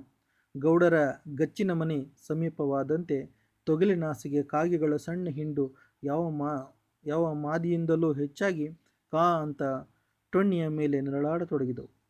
ಗಚ್ಚಿನ ಮನೆಯ ಅಂಗಳದಲ್ಲಿ ನಿಂತ ಮೇಲೂ ಕಫ ಕಕ್ಕಲಾರದ ಹೇಡಿತನದಿಂದ ಸಣ್ಣಗೆ ನೆರಳುತ್ತಾ ಏಕದಂ ಸಿಟ್ಟಿನಿಂದ ಬೆವತು ಕೆಕ್ಕರಿಸಿ ನೋಡತೊಡಗಿದ ಗೌಡರನ್ನು ಕಂಡ ಮೇಲೂ ಟೊಣ್ಣಿಯ ಎದೆ ಯಾಕೋ ಬಗ್ಗಲೇ ಇಲ್ಲ. ಎತ್ ಮುಟ್ಟುವಷ್ಟು ತಾಕತ್ತೈತೆನ್ಲಾ ಮೈಯಾಗ ಅಂತ ಗೌಡರು ಒಂದೇ ಒಂದು ಪ್ರಶ್ನೆ ಕೇಳಿದ್ದಕ್ಕೆ ಟೊಣ್ಣಿ ತಡಿವರಿಸಿದೆ, ಐತಪ್ಪೋ ಐತಿ, ಹಸ್ಕೊಂಡು ಏನು ತಿನ್ನಲಿ ಏನು ಬಿಡಲಿ ಅನ್ನಂಗಾಗ್ತೈತಿ ಅಂದನು. ಈ ಮಾತು ಕೇಳಿದ ಎಲ್ಲರೂ ಸಿಟ್ಟಿನಿಂದ ಕುದ್ದರು. ಅವನನ್ನು ಒದ್ದು ಮಗ್ಗಲು ಮಲಗಿಸಬೇಕೆಂಬ ಮನಸ್ಸೇನೋ ಎಲ್ಲರಿಗೆ ಆಯಿತು. ಆದರೆ ಒದೆಯುವ ಗಂಡಸೊಬ್ಬನೂ ಅಲ್ಲಿರಲಿಲ್ಲ. ಯಾಕೆಂದರೆ ಟೊಣ್ಣಿ ಎಂಬ ಟೊಣ್ಣಿ ಉಫ್ಫೆಂದರೆ ಅಷ್ಟು ದೂರ ಹಾರಿ ಹೋಗಿ ಬೀಳುವ ತರಗೆಲೆಯಂತಿದ್ದುದೇ ಇದಕ್ಕೆ ಕಾರಣವಾಗಿದ್ದಿತು. ಅವರು ಕುಂಡರಿಸಿದ್ದ ಕಡೆ ಟೊಣ್ಣಿ ಅಲಕ್ ನಿರಂಜನ್ ಅಂತ ಕುಂತುಬಿಟ್ಟನು. ಗೌಡರದನ್ನು ಜುಮ್ಮೆನಿಸಿದರೆ ಏನಾಗುತ್ತದೆ ಅಂತ ಊರಿಗೆ ತೋರಿಸಲು ಅವರೆಲ್ಲ ನಿರ್ಧರಿಸಿದ್ರಿಂದ ಅವನು ಮಿಸುಕುವಂತಿರಲಿಲ್ಲ. ಗೌಡ ತನ್ನ ವಕೀಲ ಮಗನ ಜೊತೆ ಹೊಲಕ್ಕೆ ಹೋಗಿ ನಾಯಿಗಳು ಹದ್ದುಗಳು ತಮ್ಮ ಎತ್ತನ್ನು ಕುಕ್ಕಿ ತಿನ್ನುವ ದೃಶ್ಯವನ್ನು ನೋಡಿ ಉರಿಯುವ ಮುಖದೊಡನೆ ಮನೆ ಮರಳಿದ್ದರು. ಟೊಣ್ಣಿಯ ಹೆಂಡರು ಮಕ್ಕಳು ದಿನ ಮುಳ್ಳುಗಳಂತೆ ರೊಯ್ಯನೆ ಬಂದು ಅಳುತ್ತಾ ಕುಂತರು. ಅವರೊಂದಿಗೆ ಬಂದು ಹುಲಿಗೋ ಗೌಡರ ನಾಯಿ ಟಾಮಿಗೂ ನಡುವೆ ದ್ವಂದ್ವ ಯುದ್ಧವೇ ಶುರುವಾಯಿತು. ಆ ಯುದ್ಧದಲ್ಲಿ ಟಾಮಿ ಶರಣಾಗತವಾಗಿದ್ದೂ ಅಲ್ಲದೆ ಗೌಡರ ದೊಣ್ಣೆ ಏಟಿಗೆ ತತ್ತರಿಸಿ ಮುಕ್ಕಳದಲ್ಲಿ ಬಾಲ ಇಟ್ಟುಕೊಂಡು ಓಡಿ ಮೋಟು ಗೋಡೆ ಮೇಲಲಂಕರಿಸಿ ಆಕಾಶ ಮುರಿದು ಬೀಳುವ ಹಾಗೆ ಉಳ್ಳಿಡತೊಡಗಿತು. ಆದರೆ ಹುಲಿ ಮಾತ್ರ ಯಾರ ಬೆದರಿಕೆಗೂ ಸೊಪ್ಪು ಹಾಕದೆ ಅಚಲವಾಗಿ ಟೊಣ್ಣಿಯ ಕುಟುಂಬ ಸದಸ್ಯರೊಂದಿಗೆ ಉಳಿಯಿತು. ಗೌಡರು ತಮ್ಮ ಮಕ್ಕಳೊಂದಿಗೆ ಸಮಾಲೋಚಿಸಿ ಟೊಣ್ಣಿಯನ್ನು ಪೊಲೀಸರಿಗೆ ಒಪ್ಪಿಸುವುದೆಂದು ತೀರ್ಮಾನಿಸಿ ವಕೀಲ ಮಗನನ್ನು ಪಕ್ಕದ ಪ್ಯಾಟಿಗೆ ಅಟ್ಟಿದರು. ಪೊಲೀಸರು ಈಗ ಬರಬಹುದು ಆಗ ಬರಬಹುದು ಎಂದು ಎಲ್ಲರೂ ಕಾಯತೊಡಗಿದರು. ಗೌಡರ ಮೊಮ್ಮಗ ಸಂಡ್ರ ಟೊಣ್ಣಿಯನ್ನೇ ನೋಡುತ್ತಾ ಅವನಿಗಿಷ್ಟು ದೂರದಲ್ಲಿ ಕೂತನು. ಸ್ವಲ್ಪ ಹೊತ್ತಿನ ನಂತರ ಪೊಲೀಸರಿದ್ದ ಜೀಪು ಧೂಳುಬ್ಬಿಕೊಂಡು ಬಂದದ್ದೇ ಗಚ್ಚಿನ ಮನೆ ಅಂಗಳದಲ್ಲಿ ಡರ್ಡಸಕ್ಕಂತ ನಿಂತಿತು. ಆ ಜೀಪಿನಿಂದ ಪೊಲೀಸಿಬ್ಬರ ಜೊತೆ ಸಬ್ಇನ್ಸ್ಪೆಕ್ಟರ್ ಊರೇ ಉಸಿರುಗಟ್ಟುವಂತೆ ಇಳಿದರು. ಗೌಡರು ಕಾಕಿ ಮಂದಿಯನ್ನು ಸ್ವಾಗತಿಸಿ ಕಟ್ಟೆ ಮೇಲೆ ಕುಂಡ್ರಿಸಿದರು. ಆ ಕ್ಷಣ ಅವರೆಲ್ಲರ ಕರ್ಣಪಟಲ ಹರಿಯುವಂತೆ ಟೊಣ್ಣಿಯ ಕುಟುಂಬ ಸದಸ್ಯರು ಅಯ್ಯೋ ಅಂತ ಎದೆ ಬಡಿದುಕೊಂಡು ಅಳಲು ಪ್ರಾರಂಭಿಸಿದರು ಮತ್ತು ಅವರೆಲ್ಲರನ್ನು ಪೊಲೀಸರೇ ಗದರಿಸಿ ಕದಲಿಸಬೇಕಾಯಿತು. ಅವರು ಮತ್ತು ಹುಲಿ ಅಂಗಳದ ಮೂಲೆಯಲ್ಲಿ ಲಬೋಲಬೋ ಬಾಯಿ ಬಡಿಯೇ ಗೌಡರು ಅನಾಗರಿಕ ಮಂದಿ ಸಾರು, ಇವರಿಗೆ ನೀವೇ ಸರಿಯಾದ ಗುರು ಅಂತ ಅಂದದ್ದು ಸಬ್ಇನ್ಸ್ಪೆಕ್ಟರರಿಗೆ ಸಮಂಜಸವೆನಿಸಿ ಟೊಣ್ಣಿಯ ಮುಖ ನೋಡಿದ. ರಕ್ತ ಮಾಂಸವಿರದಿದ್ದರೂ ಆ ಮುಖದ ಕಣ್ಣುಗಳ ಆಳದಲ್ಲಿ ಸದಾ ಮಿನುಗುವ 2 ನಕ್ಷತ್ರಗಳನ್ನು ಕಂಡು ಸಬ್ಇನ್ಸ್ಪೆಕ್ಟರ್ಗೆ ಸಿಟ್ಟು ಬಂದು ಆ ಸಿಟ್ಟಿನೊಂದಿಗೆ ಎದ್ದು ಗತ್ತಿನಿಂದಲೇ ಟೊಣ್ಣಿಯ ಬಳಿಗೆ ಹೋದರು. ತನ್ನ ಕಾಕಿಯ ಕಾವು ಅವನಿಗೆ ತಾಕಿದಂತೆ ಕಾಣಲಿಲ್ಲ. ಮಾತಿಗೆ ತಲೆ ತಗ್ಗಿಸುತ್ತಾ ಎತ್ತುತ್ತಾ ಉಗುಳು ನುಂಗಿ, ಕಳ್ಳ ಬಾಂಜೋದ್, ಇಂಥ ಕೆಲಸ ಮಾಡೋದು, ನಿಂಗೆ 6 ತಿಂಗಳು ಜೈಲಿಗಾಕಿ ಬುದ್ಧಿ ಕಲಿಸ್ತೀನಿ ಎಂದು ಟೊಣ್ಣಿಯ ಮುಖದಲ್ಲಿ ಸ್ವೇದ ಬಿಂದುಗಳನ್ನು ನಿರೀಕ್ಷಿಸಿದ. ಆ ಮಾತಿಗೆ ಟೊಣ್ಣಿ, ನಿಮಗೆ ಪುಣ್ಯ ಬರ್ತೈತಿ ದ್ಯಾವ್ರು, 6 ತಿಂಗಳು ಯಾಕೆ 1 ವರ್ಷ ಹಾಕಿ ಬಿಡ್ರಿ, ಯಪ್ಪ ಕಾಲಿಗೆ ಬೀಳ್ತೀನಿ ಬೇಕಾದ್ರೆ ಎಂದು ನುಡಿದದ್ದು ಕಂಡು ಇನ್ಸ್ಪೆಕ್ಟರ್ ಹೌಹಾರಿದ ಮತ್ತು ಗೌಡರ ಬಳಿಗೆ ಆ ಕ್ಷಣ ಹೋಗಿ, ಇಂಥವ್ರನ್ನೆಲ್ಲ ಜೈಲಿಗಾಕೋದ್ರಿಂದ ಏನು ಉಪಯೋಗ ಅಂತೀನಿ ಅಂದ. ಜೇಲ್ ಅಂದ್ರ ಪೊಲೀಸರ ಅಂದ್ರ ಟೊಣ್ಣಿ ಹೆದರಿದಿದ್ದು ಕಂಡು ಗೌಡರಿಗೂ ಭಯ ಆಯಿತು. ಹೋಗ್ಲಿ ಇಲ್ಲೇ ಒದ್ದು ಬುದ್ಧಿ ಕಲಿಸಿ ಹೋಗ್ರಿ ಅಂತ ಅಂದರೂ ಅದಕ್ಕಿದ್ದು ಇನ್ಸ್ಪೆಕ್ಟರ್, ಇಂಥವ್ರನ್ನ ಓದಿಲಿಕ್ಕೂ ನಮಗೆ ಭಯಗ್ತದೆ ಗೌಡ್ರೆ, ಏನೋ ತಿಂದೀವಂತ ಒಂದು ಮಾತು ಬಯಬಹುದಷ್ಟೇ ಎಂದು ಹೇಳಿದ. ಉಸಿರು ಬಿಟ್ಟು ಉಫ್ಫಿಕೊಂಡರು ಗೌಡರು. ಹೊಸ ಆಸೆ ಹೊಸ ಮಂದಹಾಸ ಮುಡಿದಿದ್ದ ಮುಖದಲ್ಲಿ ಟೊಣ್ಣಿಯ ಬಳಿಗೆ ಹೋಗಿ ನಿಂತ ಇನ್ಸ್ಪೆಕ್ಟರ್ ಕಾಲೊಳಗೆ ನಡುಕ ಹುಟ್ಟಿತು. ಈ ಸಾರಿ ತಪ್ಪು ಮಾಡಿರೋದನ್ನ ಕ್ಷಮಿಸಿಬಿಡ್ತೀನಿ, ಇನ್ನೊಂದು ಸಾರಿ ಬಾಲ ಬಿಚ್ಚಿದೆ ಅಂದರೆ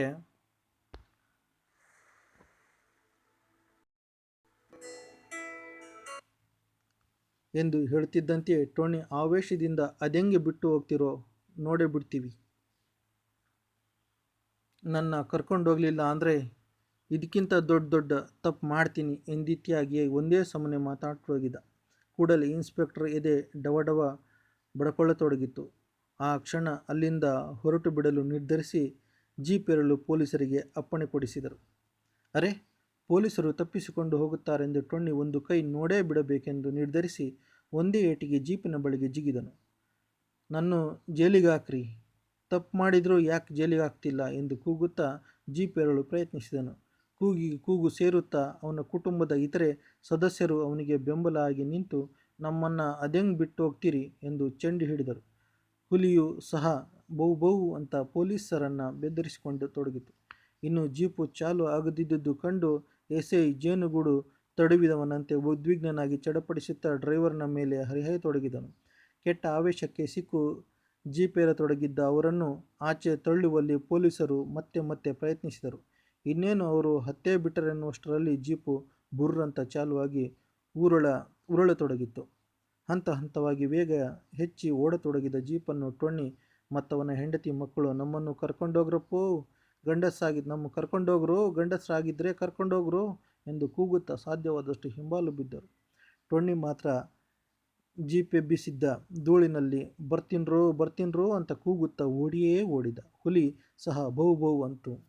ಹೀಗೆ ಈ ಕತೆ ಭಾಳ ಪ್ರಮುಖವಾಗಿ ಒಂದು ಹಸಿವಿನ ಒಂದು ಪ್ರಮುಖವಾಗಿರ್ತಕ್ಕಂಥ ಅಂಶವನ್ನು ಇಟ್ಕೊಂಡು ಬರೆದಿರ್ತಕ್ಕಂಥ ಕತೆ. ಈ ಕಥೆಯಲ್ಲಿ ಬರ್ತಕ್ಕಂಥ ಪ್ರಮುಖವಾದಂಥ ಪಾತ್ರಗಳು ಯಾವಂದರೆ ಟೊಣ್ಣಿ ಹೆಂಡತಿ, ಹಿರಿಮಗ ಕೊಕ್ಕ, ಮತ್ತು ಪಾರಿ, ತಿಮ್ಮಿ, ಕುಳ್ಳಿ, ಹಾಗೆ ಅಲ್ಲಿ ಕಥೆಯಲ್ಲಿ ಬರ್ತಕ್ಕಂಥ ತಾತ, ಮತ್ತು ಉರ್ಕುಂದಿ ಈರಣ್ಣ, ಆ ಟೊಣ್ಣಿಯ ಮನೆ ದೇವರು, ಶಿವಪೂಜೆ ಗೌಡರು, ಗೋಪಿ, ಕಟಗರ ದಯಾನಂದಪ್ಪ, ಅಯ್ಯಪ್ಪ, ಚಿನಶೆಟ್ಟಿ, ಸೇಸ, ಸಿಂಧನಗೌಡ, ಕೊಟ್ರೇಗೌಡ, ಆಳು, ವೆಂಕಟೇಶ, ಮೊಮ್ಮಗ, ಸಂಡ್ರ, ಹಾಗೆ ಪೊಲೀಸ್ನವರು ಕೂಡ ಇದರಲ್ಲಿ ಭಾಳ ಪ್ರಮುಖವಾಗಿ ಬರ್ತಕ್ಕಂಥದ್ದನ್ನು ನೋಡ್ಬೋದು. ಈ ಎಲ್ಲದರ ಜೊತೆಗೆ ಇದರಲ್ಲಿ ಬರ್ತಕ್ಕಂಥ ಕೆಲವು ಪ್ರಮುಖ ಪದಗಳು, ಅಂದರೆ ಭಾಷೆ ತುಂಬ ಸರಳವಾಗಿ ಈ ಕಥೆಯಲ್ಲಿ ಬಳಸಿದ್ರು ಕೂಡ ಕೆಲವು ಪದಗಳನ್ನು ಅರ್ಥಗಳನ್ನು ಇಲ್ಲಿ ನೋಡ್ಕೊಳ್ಳುವಂಥ ಕೆಲಸವನ್ನು ನಾವು ಮಾಡ್ಬೋದು. ಅದರಲ್ಲಿ ಪಾಲ್ಟು ಅಂದರೆ ಅಲ್ಲಿ ಮೊದಲು ಕುಳ್ಳಿ ಆಗಿರ್ಬೋದು, ಅವನ ತಮ್ಮ ಆಗಿರ್ಬೋದು, ಅಪಾರಿ ಮಾಡ್ತಿರ್ತಕ್ಕಂಥ ಪಾತ್ರಗಳು, ಅಡುಗೆಯ ಒಂದು ಮಾಡ್ತಕ್ಕಂಥ ರೀತಿಯಲ್ಲಿ ಮಾಡ್ತಿರ್ತಕ್ಕಂಥ ಪಾತ್ರಗಳನ್ನು ಇಲ್ಲಿ ಪಾಲ್ಟು ಅಂತ ಕರೆದಿದ್ದಾರೆ. ಅಂದರೆ ಪಾಲ್ಟು ಅಂದರೆ ಪಾತ್ರ. ರುಗ್ನಶಯ್ಯ ಅಂದರೆ ಹಾಸಿಗೆ ಹಿಡಿದ ರೀತಿ, ಅಂದರೆ ಮನೆ ಗೌಡರ ಎತ್ತು ಏನಿದೆ ಅದು, ಅಂದರೆ ದೇವರ ಹೆಣ ಅಂತೇಳಿ ಕರೆದಿರ್ತಕ್ಕಂಥ ಎತ್ತು, ಅದು ಒಂದು ರೀತಿಯಲ್ಲಿ ಹಾಸಿಗೆ ಹಿಡಿದ ಸ್ಥಿತಿಯಲ್ಲಿ, ಅಂದರೆ ಅನಾರೋಗ್ಯದಿಂದ ಹಾಸಿಗೆ ಹಿಡಿದ ಸ್ಥಿತಿಯಲ್ಲಿ ಇರ್ತಕ್ಕಂಥದ್ದು ಅಂತ. ಹಾಗೆ ಋಷಭ ಅನ್ನುವಂಥದ್ದು ಎತ್ತು ಅಥವಾ ಬಸವ ಅನ್ನುವಂಥ ಮಾತನ್ನು ನಾವು ಭಾಳ ಪ್ರಮುಖವಾಗಿ ನೋಡ್ತಾ ಹೋಗ್ಬೋದು. ಹೀಗೆ ಈ ಕಥೆ ನಮಗೆ ಭಾಳ ಪ್ರಮುಖವಾಗಿ ಹೇಳುವಂಥ ಆಶಯಗಳೇನೆಂದರೆ, ಈ ಕಥೆಯಲ್ಲಿ ವೀರಭದ್ರಪ್ಪನವರು ಹಸಿವು ಅನ್ನುವಂಥದ್ದು ಕೂಡ ಬಹಳ ಪ್ರಮುಖವಾಗಿ ಇವತ್ತು ನಮಗೆ ಕಾಣ್ತಿರ್ತಕ್ಕಂಥದ್ದು. ಇವತ್ತಿನ ಈ ಕರೋನಾ ಸಂದರ್ಭದಲ್ಲಿ ನಾವು ಕೂಡ ನೋಡ್ಬೋದು, ಹಳ್ಳಿಯ ಜನರು, ಬಡವರು, ಕೂಲಿ ಕಾರ್ಮಿಕರು, ದಿನಗೂಲಿ ನೌಕರರು ಇವತ್ತು ಒಂದೊತ್ತಿನ ಅನ್ನಕ್ಕೋಸ್ಕರನೂ ಕೂಡ ಪರದಾಡುವಂಥ ಪರಿಸ್ಥಿತಿಗಳು ಇವತ್ತು ನಮ್ಮ ಕಣ್ಣೆದುರುಗಡೆ ಇದ್ದಾವೆ. ಹಾಗಾಗಿ ಭಾಳ ಮುಖ್ಯವಾಗಿ ಕನಕದಾಸರು ಹೇಳುವಂತೆ ಒಂದು ಮಾತು ನೆನಪಿಗೆ ಬರುತ್ತೆ, ಎಲ್ಲರೂ ಬಾಳುವುದು ಹೊಟ್ಟೆಗಾಗಿ ಗೇಣು ಬಟ್ಟೆಗಾಗಿ. ಹಾಗಾಗಿ ಹೊಟ್ಟೆ ಅನ್ನೋದು ಭಾಳ ಪಾಪಿ. ಹಾಗೆ ಅದು ಹೊಟ್ಟೆ ತುಂಬಿಸ್ಕೊಳ್ಳಿಕ್ಕೆ ನಾವು ಪ್ರತಿದಿನದ ದುಡಿಮೆ ಅನ್ನೋದು ಕೂಡ ನಮಗಿರ್ತಕ್ಕಂಥದ್ದು. ಆ ಹಸಿವಿನ ಕುರಿತು ಇವತ್ತು ಈ ಕತೆ ನಮಗೆ ಮಾತಾಡ್ತಾ ಹೋಗ್ತಾ ಇದೆ. ಈ ಕಥೆಯನ್ನು ನೋಡುವಂಥ ಕ್ರಮಗಳು, ಒಂದು ಆ ಟೊಣ್ಣಿಯ ಪಾತ್ರದ ಮುಖೇನ ನೋಡಬೇಕು, ಇನ್ನೊಂದು ವಸ್ತುವಿನ ಮುಖೇನ ನೋಡಬೇಕು. ಇಲ್ಲಿ ಬಹಳ ಮುಖ್ಯವಾಗಿ ಈ ಕಥೆಯ ವಸ್ತು ಹಸಿವು ಆದರೆ, ಆ ಹಸಿವಿನ ಪಾತ್ರವನ್ನು ನಿರ್ವಹಿಸ್ತಿರ್ತಕ್ಕಂಥವ್ರು ಸ್ವತಃ ತಮ್ಮ ಬದುಕಿನಲ್ಲಿ ಕಂಡುಕೊಂಡಿರ್ತಕ್ಕಂಥವ್ರು ಟೊಣ್ಣಿಯಾಗಿದ್ದಾರೆ ಮತ್ತು ಟೊಣ್ಣಿಯ ಕುಟುಂಬ ಆಗಿದೆ. ಈ ಕಥೆಯಲ್ಲಿ ನಾವು ಪ್ರಮುಖವಾಗಿ ಗುರುತಿಸಬೇಕಾಗಿರ್ತಕ್ಕಂಥ ಅಂಶ ಬಡವ ಮತ್ತು ಶ್ರೀಮಂತ ಅನ್ನುವಂಥದ್ದು. ಹಾಗಾಗಿ ಈ ಬಡವ ಮತ್ತು ಶ್ರೀಮಂತಿಕೆ ಅನ್ನುವಂಥದ್ದು ಇದ್ದವರು 4 ಜನಕ್ಕೆ ಕೊಟ್ಟು ಅವರ ಕಷ್ಟಕ್ಕೆ ಸಹಕಾರಿಯಾಗಿ ನಿಲ್ಲುವಂಥ ಪರಿಸ್ಥಿತಿಗಳು ಇವತ್ತು ಇಲ್ಲ, ಮನಸ್ಥಿತಿಗಳು ಇಲ್ಲ ಅನ್ನೋದನ್ನು ನಾವು ನೆನ್ಪಿಟ್ಕೋಬೇಕು. ಕೊನೆಗೆ ಸತ್ತೋಗಿರ್ತಕ್ಕಂಥ ಎತ್ತನ್ನೂ ಕೂಡ ತಿನ್ನೋಕ್ಕಾಗದಿರ್ತಕ್ಕಂಥ ಪರಿಸ್ಥಿತಿ ಇವತ್ತು ನಮ್ಮ ಸಮಾಜದಲ್ಲಿ ಇದೆ. ಇವತ್ತಿಗೂ ಕೂಡ ಆ ಥರದ ಒಂದು ವಾತಾವರಣಗಳಿದ್ದಾವೆ ಅನ್ನೋದನ್ನು ನಮಗೆ ಕತೆ ಕಟ್ಕೊಡ್ತಿರ್ತಕ್ಕಂಥದ್ದನ್ನ ಕಾಣ್ತಾ ಹೋಗ್ಬೋದು. ಹಾಗಾಗಿ ಅಲ್ಲಿ ಟೊಣ್ಣಿಗಿರ್ತಕ್ಕಂಥ ಒಂದು ಪರಿಸರದ ಜ್ಞಾನದ ಬಗ್ಗೆ, ಅವನ ಹಸಿವನ್ನು ನೀಗಿಸ್ಕೊಳ್ಳಿಕ್ಕೆ ಮನೆಯಲ್ಲಿ ಇರೋಕ್ಕಾಗ್ದೇ ಹೊರಗಡೆ ಅವನು ಸಂಚರಿಸುವಂಥದ್ದು, ಆ ಎಕ್ಕಿ ಗಿಡದ ಎಲೆಯನ್ನು ತೆಗೆದುಕೊಂಡು ಅದರಲ್ಲಿ ಹೊಗೆ ಸೊಪ್ಪನ್ನು ಹಾಕ್ಕೊಂಡು ಅದನ್ನೇ ಒಂದು ಬೀಡಿಯೋಪಾದಿ ಅಥವಾ ಭಂಗಿಯೋಪಾದಿಯಲ್ಲಿ ಅದನ್ನು ಸೇರಿ ಅದನ್ನು ಸರಿಪಡಿಸ್ಕೊಳ್ಳೋದು, ಅಂದರೆ ಅವನಿಗೆ ಮತ್ತೆ ಎನರ್ಜಿಯನ್ನು ತೆಗೆದುಕೊಳ್ಳೋ ರೀತಿಯಲ್ಲಿ ಅವನು ಮಾಡ್ತಿರ್ತಕ್ಕಂಥದ್ದು. ಮನೆಯಲ್ಲಿ ಮಕ್ಕಳು ಅಡುಗೆಯ ಆಟವನ್ನು ಆಡ್ತಿರೋದನ್ನು ನೋಡಿಬಿಟ್ಟು ಮನೆಯ ಪರಿಸ್ಥಿತಿಯನ್ನು ಹೇಳುವಂಥದ್ದು. ಹಸಿವಿನಿಂದ ಮಲಗಿರ್ತಕ್ಕಂಥ ನಾಯಿ, ಆ ನಾಯಿ ಹೊಟ್ಟೆಯಲ್ಲಿ ಹಾಕಿರ್ತಕ್ಕಂಥ ಸದ್ದನ್ನು ಕೂಡ ವಿಮಾನ ಹಾರುವಾಗ ಬರುವ ಸದ್ದು ರೀತಿಯಲ್ಲಿ ಆ ನಾಯಿ ಹೊಟ್ಟೆಯಲ್ಲಿ ಸದ್ದು ಬರ್ತಿದೆ ಅಂತೇಳಿ ಹೇಳುವಂಥದ್ದು. ಇಲಿಯನ್ನು ತಿಂದು ಮಕ್ಕಳು ಬದುಕ್ತಿದ್ರು ಕೂಡ ಅದರಲ್ಲಿರ್ತಕ್ಕಂಥ ಕ್ರಿಮಿಗಳು ಮಗನ ಅಂಗಿಗೆ ಮೈಗೆ ಹತ್ಕೊಂಡಿರೋದು, ತಿಂದಿರೋದು ಮೈಗೆ ಹತ್ತತಾನೇ ಇಲ್ಲ ಅಂತ ಹೇಳ್ತಿರ್ತಕ್ಕಂಥ ಒಂದು, ಅಂದರೆ ಅತ್ಯಂತ ಬಡತನದ ಒಂದು ಬದುಕನ್ನು ಒಂದು ಕುಟುಂಬದ ಸ್ಥಿತಿಗತಿಯನ್ನು ಈ ಕತೆ ನಮಗೆ ಕಟ್ಕೊಡ್ತಿರ್ತಕ್ಕಂಥದ್ದು. ಸ್ನೇಹಿತರೆ, ಇವತ್ತು ಕೂಡ ಆ ಥರದ ಒಂದು ಪರಿಸ್ಥಿತಿಗಳು ಇವತ್ತು ಸಮಾಜದಲ್ಲಿ ಇದ್ದಾವೆ. ಅಂಥವರಿಗೊಂದು ಸಾಮಾಜಿಕ ನ್ಯಾಯ ಸಿಗಬೇಕು, ಅಂಥವರಿಗೆ ಅವರಿಗೆ ಕೊನೆ ಪಕ್ಷ ತಿನ್ನುವ ಅನ್ನದ ಹಕ್ಕಾದರೂ ಸಿಗಬೇಕು ಅನ್ನೋದು ಈ ಕಥೆಯ ಆಶಯ ಆಗಿದೆ ಅನ್ನೋದನ್ನು ನಾವು ಮನದಟ್ಟು ಮಾಡ್ಕೋಬೇಕಾಗಿದೆ. ಗೌಡರ ಮನೆಯಲ್ಲಿ ಎಷ್ಟೆಲ್ಲ ಜೀತದಾಳಾಗಿ ದುಡಿದ್ರು ಸ್ವತಃ ಆ ಎತ್ತನ್ನು ಅವನೇ ಕೂಡ ಅದನ್ನು ಆರೈಕೆ ಮಾಡಿದರೂ ಕೂಡ, ಅವೆಲ್ಲೇನ ಮಾಡಿದರೂ ಕೂಡ ಅವು ಯಾವೂ ಕೂಡ ಅಲ್ಲಿ ಪರಿಗಣನೆಗೆ ಬರ್ತಾ ಇಲ್ಲ. ಹಾಗಾಗಿ ಈ ಮಾದಿಗ ಸಮುದಾಯಕ್ಕೆ ಮೊದಲಿಂದನೂ ಕೂಡ ಈ ರೀತಿಯ ಒಂದು ಶೋಷಣೆಯನ್ನು ಮಾಡ್ಕೊಂಡು ಬಂದುಬಿಟ್ಟಿದೆ. ಸ್ವತಃ ಅಲ್ಲಿ ಒಂದು ಸಮುದಾಯದ ಐಡೆಂಟಿಫಿಕೇಷನನ್ನು ಕೂಡ ಮಾಡಲಾಗಿದೆ ಅಲ್ಲಿ. ಹಾಗೆ ನಮಗೆ ಹಕ್ಕಿದೆ ಸತ್ತೋಗಿರ್ತಕ್ಕಂಥದ್ದನ್ನು ತಿನ್ನುವಂಥ ಹಕ್ಕು. ಇವತ್ತು ಬಹುತೇಕ ಹಳ್ಳಿಗಳಲ್ಲಿ ಯಾರಾದರೂ ವ್ಯಕ್ತಿಗಳು ಸತ್ತು ಹೋದರೆ, ಪ್ರಾಣಿಗಳು ಸತ್ತು ಹೋದರೆ ಅವರಿಗೆ ಆ ಮಣ್ಣು ಮಾಡಲಿಕ್ಕೆ ಅಥವಾ ಒಂದು ಶವ ಸಂಸ್ಕಾರದ ಕಾರ್ಯಗಳನ್ನು ಮಾಡಿಕೊಳ್ಳಿಕ್ಕೆ ಬಳಸಿರ್ತಕ್ಕಂಥ ವಾತಾವರಣಗಳು ಕೂಡ ಇವತ್ತಿದ್ದಾವೆ. ಹಾಗಾಗಿ ಆ ಒಂದು ಸಮುದಾಯದ ಸಮಸ್ಯೆ ಅಲ್ಲ, ಇವತ್ತೆಲ್ಲ ಸಮುದಾಯಗಳಲ್ಲೂ ಕೂಡ ಬಡವರಿದ್ದಾರೆ, ಶೋಷಿತರಿದ್ದಾರೆ, ಕೂಲಿ ಕಾರ್ಮಿಕರಿದ್ದಾರೆ. ಅಂಥವರಿಗೆ ಸಾಮಾಜಿಕ ನ್ಯಾಯ ಸಿಗಬೇಕು ಅನ್ನೋದು.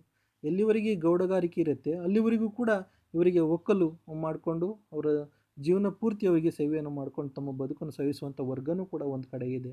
ಕೊನೆಯ ಪಕ್ಷ ಜೈಲಿಗೆ ಹಾಕ್ರಿ ನಮ್ಮನ್ನು ಅಂತೇಳಿ ಸ್ವತಃ ಜೈಲಿಗೆ ಹೋಗೋಕೆ ಎಲ್ಲರೂ ಜೈಲಿಗೆ ಹೋದ್ರೇ ಒಂದು ದೊಡ್ಡ ಅಪರಾಧ ಅಂತೇಳಿ ಅನ್ಕೋತಾರೆ. ಆದರೆ ತನ್ನ ಹಸಿವನ್ನು ನೀಗಿಸ್ಕೊಳ್ಳಿಕ್ಕೆ ಜೈಲಿಗೆ ಹೋದ್ರೂ ತಪ್ಪಿಲ್ಲ, ನನ್ನ ಇಡೀ ಕುಟುಂಬ ಬದುಕಿಬಿಡುತ್ತೆ, ನಮಗೆ ಜೈಲಿಗೆ ಹಾಕ್ರಿ, 6 ತಿಂಗಳು ಬೇಡ 1 ವರ್ಷದವರೆಗೆ ಹಾಕ್ರಿ ಅಂತೇಳಿ ಅವನು ಪರಿತಪಿಸುವ ಬಗ್ಗೆ, ಅವನ ಹಸಿವೆ ಆ ಪೊಲೀಸರನ್ನ ಹಿಂದಿಟ್ಟು ಓಡಿಸುವಂಥದ್ದು. ಆ ಹಸಿವನ್ನು ಕಂಡು ಪೊಲೀಸರು ಕೂಡ ಒಂದು ಸಾಮಾಜಿಕ ನ್ಯಾಯ ಕೊಡದೆ ಕೈ ಬಿಟ್ಟು ಓಡೋಗುವಂಥ ಪರಿಸ್ಥಿತಿಗಳು ಈ ಕಥೆಯಲ್ಲಿ ನಮಗೆ ಬಹಳ ಪ್ರಮುಖವಾಗಿ ಕಂಡುಬರುತ್ತೆ.